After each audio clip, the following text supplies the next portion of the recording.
రాజ్ కావ్య విషయంలో ఇంక రేఖకైతే మాత్రం ఫోన్ అయితే వస్తుంది. ఇంకా ఫోన్ చేసింది కూడా ఎమ్మెల్యే. ఇంక ఎమ్మెల్యే ఫోన్ చేసి ఇంకా నీకొక షాకింగ్ విషయం చెప్తున్నాను అని అనంగానే ఇంక రేఖకైతే ఏమీ అర్థం కాదు.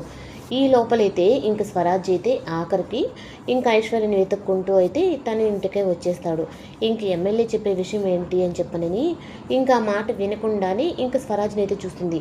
ఏంటి వీడు అచ్చం రాజులాగే ఉన్నాడు అని చెప్పనని ఇంక ఎమ్మెల్యే గారిని మళ్ళీ చేస్తానంటే లేదు రేఖ నీకు అర్జెంటు అని చెప్పంటే ఏంటి అంటే కావ్య అలాగే రాజ్ ఇద్దరు బ్రతికే ఉన్నారు అని చెప్పేటప్పటికి ఏందో నా టైం మొత్తం రివర్స్ అయిపోయినట్టుంది.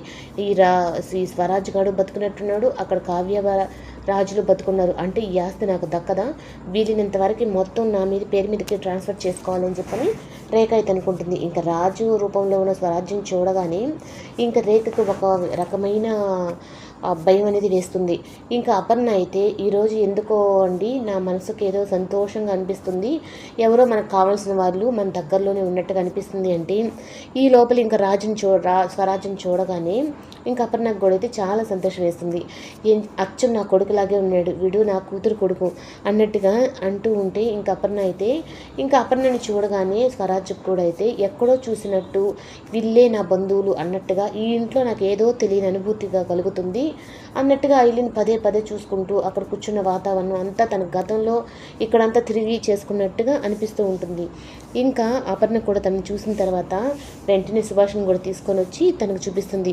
మన మనవడు బతికే ఉన్నాడండి అని చెప్పనని ఇంకా మాట చెప్పంగానే రేఖ అయితే మీ మనవడు ఒక్కడే కాదు మీ కొడుకు మీ కోడలు కూడా బతికే ఉంది, ఆ విషయం కానీ ఇప్పుడు కానీ నేను మీకు చెప్పాను అంటే ఈ క్షణమే నన్ను ఇంకా మెడపెట్టి బయటకు గెంటేస్తారు, కానీ వీలైనంత వరకు నా ప్రయత్నంలో నేను ఉండాలి, వాళ్ళు అప్పుడు చనిపోయి బ్రతికారేమో కానీ ఇప్పుడు నా చేతుల నుంచి చనిపోక తప్పదు అన్నట్టుగా మళ్ళీ ఇంకా ఇందు విషయంలో అయితే మాత్రం ఇంకా కోపంగా